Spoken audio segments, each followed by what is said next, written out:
We strongly disagree with the Netanyahu government on this.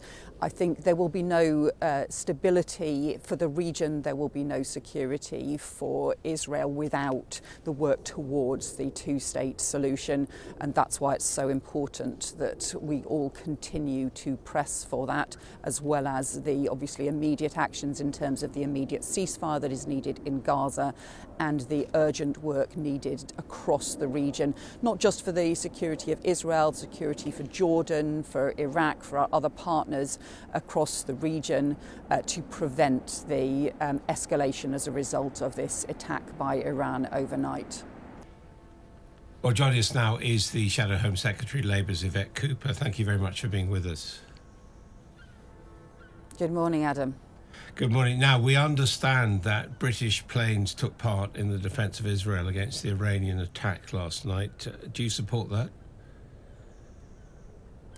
Well, I think we must firstly strongly condemn the attack by Iran on Israel, and this was a reckless act at a time when everybody has always been concerned about the risk of further escalation across the region, and where that appears to be what Iran has chosen to do, and everything needs to be done to prevent further escalation, to prevent a wider regional war.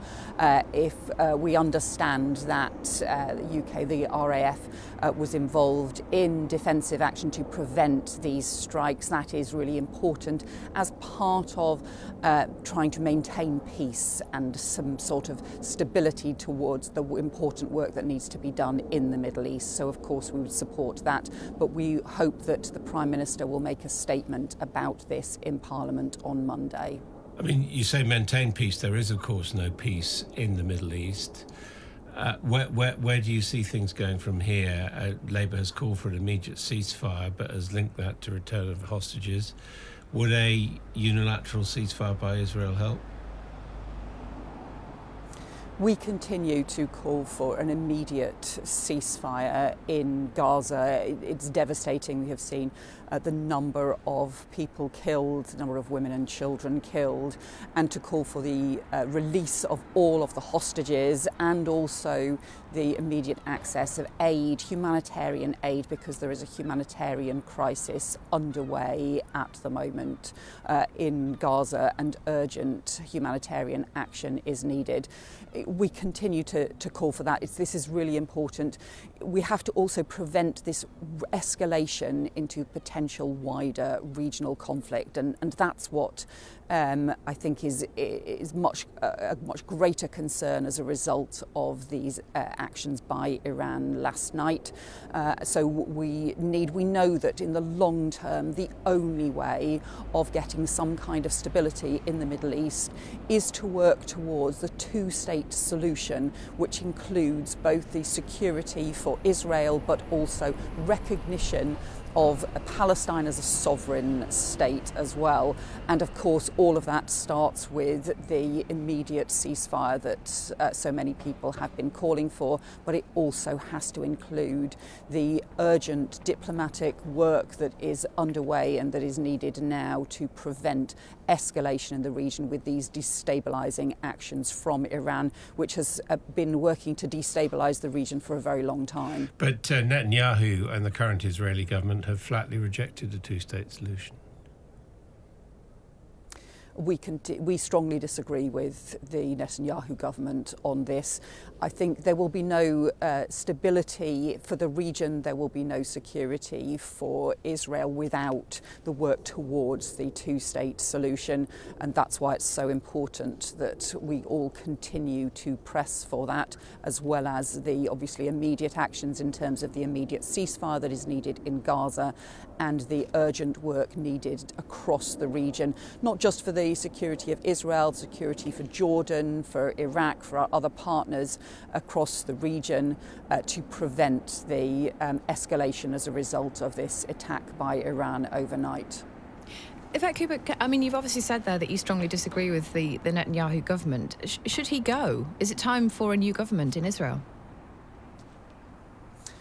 I think it's for us to focus on the work now that is needed to both prevent the escalation of this wider conflict. That is the work the UK government has rightly said that it is doing at the moment to prevent further bloodshed. No one wants to see that, and the government has rightly said that they are doing that, and also to focus on the work that is needed, the diplomatic work that is needed to secure an immediate ceasefire in Gaza. Those are the things I think that the UK government and the Labour Party and organisations really as part of the international community should be focused on now.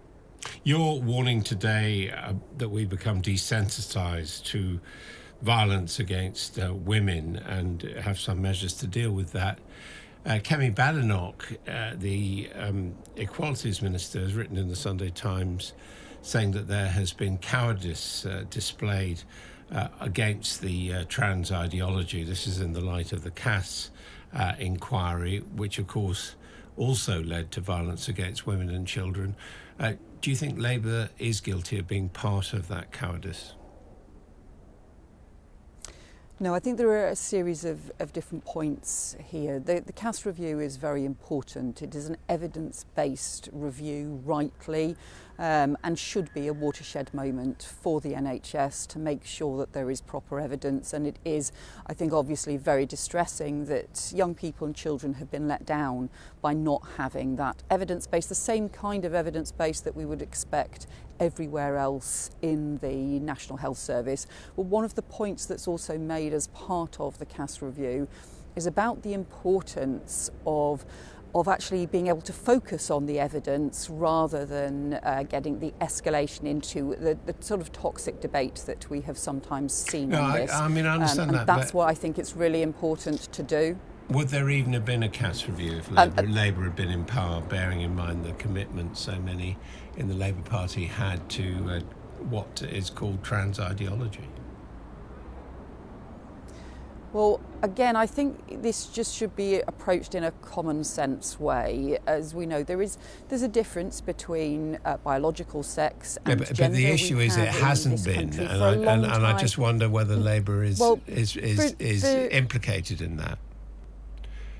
One thinks that where Rosie Duffield was treated, for example. We've set out our position for some time. Look, there is a difference between biological sex and gender. We've had for a very long time in this country, we've had laws that allow people to change their gender if they have gender dysphoria. That stretches back, I think, 20 years now. We've also had, as part of the Equality Act that the last Labour government brought in, protection for single-sex spaces, for recognition that there are areas where biological sex does matter, whether that be around sport or around issues in the criminal justice system. And so it's important to be able to do that and to be able to really have that discussion in a common sense way. I don't think anybody should be subjected to abuse in this debate. I don't think anybody should be seeking to escalate the debate into the kinds of rows that we sometimes see, and to be able to just debate this properly. There will be, of course, different points of view, but we can debate this properly in a calm, common sense way. And really, the strength of the Cass review was because the focus was around the evidence. I hope it is something that can build some consensus and some calm around the support and the services that children need. Now, Yvette Cooper, of course, Parliament is heading back from the Easter holidays this week. And going into that, though, Labour is under pressure largely because of questions about Angela Rayner. The Times is reporting this morning that one of her former aides, Matt Finnegan, has said that her family home was definitely the property she lived in with her then husband, Mark. And it has raised some questions about whether or not she accurately registered with the Electoral Commission, and again about her tax. There are big questions still left unanswered here, aren't there? Well, no, Angela has welcomed the opportunity to be able to set out all of the facts to the police, to the HMRC, and to all of the appropriate authorities. I think she has done the right thing, taking independent tax and legal advice, and she's been really clear that she has acted fully in accordance with that. And I think it welcomes the opportunity, really, to be able to set all of this out. Well, except from she hasn't set all of it out, because as you said, she has sought independent legal advice, but she's also refused to publish it. Is now the time to publish that advice? And I think this is also about her personal finances and also her personal family arrangements. Look, she has set out, this is about what happened, I think, nearly 10 years ago before Angela became an MP. And she has explained, of course, she and her husband both had children before they were married and were in different circumstances. I think that she's been very clear about the way in which she has followed independent advice and tax and legal advice that she's been given. Of course, we know that because she is the deputy leader of the Labour Party and because she is a very effective deputy leader of the Labour Party, who I'm very proud of, the immense campaigning work that she does, the work that she does to stand up for working people right across the country. Of course, people are going to ask questions. Mm-hmm. Of course, that's going to be something that the Conservatives are going to target in the run-up to local elections. We know that they have done that kind of thing. So are you suggesting that this is politically motivated? Equally, I think we're going to carry on. No, we're going to carry on, and Angela is going to carry on campaigning, getting on with the really important work, which is standing up for people right across the country in the many issues that Angela works on, including important rights for working people. Is she being unfairly targeted, Angela Rayner? Because you've said very clearly that Angela Rayner has done nothing wrong. You don't believe she's done anything wrong. She's got no case to answer here. So is she being unfairly targeted?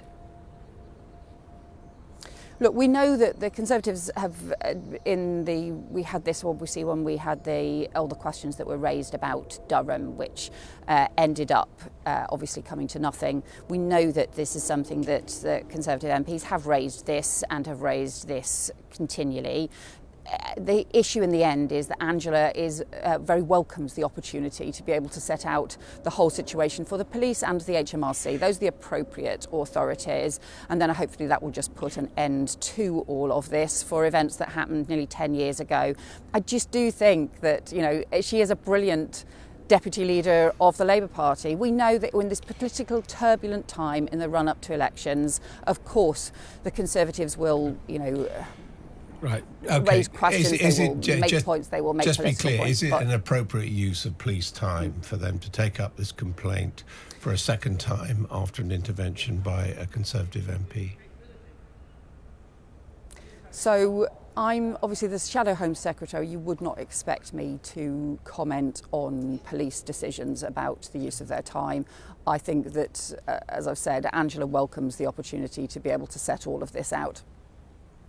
And just finding what you're saying about women and violence today, the Conservative Party are making the point that violence against women has actually, they have dealt with it to a certain extent. It has decreased. What do you say to that? I think we're just having these cases again and again where we see appalling attacks on women, and it's real concerns about failures in policing and the criminal justice system to protect women's lives, a sense of a desensitisation, really, a passive response from the government. We've obviously seen the appalling attack on a young mum pushing a pram in Bradford in the middle of broad daylight, to be killed in broad daylight, and 2 police forces have referred themselves to the IOPC as a result of that case. It's going through the criminal justice system at the moment. But we also had the case of Raneem Uda, who was killed after she was attacked she called the police, called 999 4 times on the night that she was killed, and she got no response. And yet nothing has been done by the government to take action as a result of that. And that's why Labour's calling for a complete overhaul of the policing criminal justice response to attacks and to violence against women and girls, including to have domestic abuse specialists in 999 control centres, including an overhaul of the way that protection orders work, including specialist rape investigation units in police forces. So we need this urgent overhaul, because otherwise it's the same thing time and time again. Finally, at the moment, our border security is being undermined. There is chaos in the asylum system under the Conservatives. It's just not working. And all of these gimmicks that they keep focusing on just make it worse rather than ever getting a grip, which is what Labour would do. so that's a yes, you'd cancel it. We wouldn't have the Rwanda scheme, of course, and we would put that money instead into strengthening our border security and into additional police and investigators to go after the criminal gangs, also into having a proper system in the asylum system so that we clear the backlog, end asylum hotel use, and also set up a new returns and enforcement unit, because returns have dropped by over 40% since the last Labour government. That system is just not working. Yvette Cooper, thank you very much indeed for joining us and for dealing with the traffic noise. Thank you. Thank you. Thank you.